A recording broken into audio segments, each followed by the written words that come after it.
Əfsanə bir Pifaqor qaydası deyəcəm, hazırlaşın. Deməli, ardıcıl ədədlərdən 3, 4, 5 Pifaqor ədədləri verir. Daha sonra 5, 12, 13, daha sonra 7, 24, 25 və s.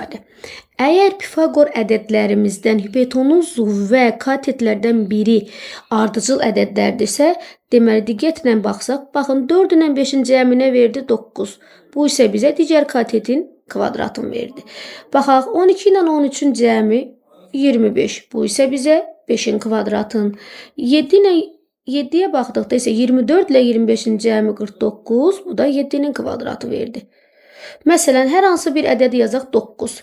Deməli, bizim hipotenuzla digər katetimizin cəminə verməlidir 81, yəni 9-un kvadratı.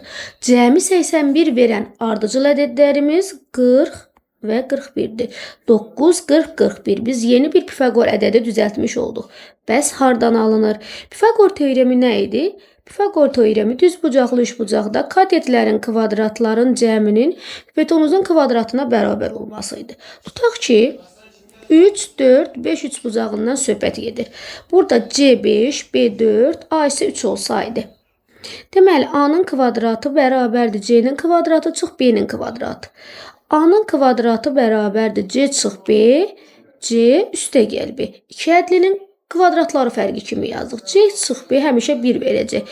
Onda A'nın kvadratı C üstə gəl B-yə bərabər oldu mu? Bəli, bərabər oldu. Bu yalnız fərqi 1 olanlarda yox, fərqi başqa bir ədəd olanlarda da ödəyir. Məsələn, tutaq ki, 8, 15, 17 olan Pifaqor ədədlərinə baxaq. Baxın, 17-dən 15-in çıxdım 2, 17 ilə 15-i topladım 32. Bərabərdir 8-in kvadratı verdi mi? Verdi.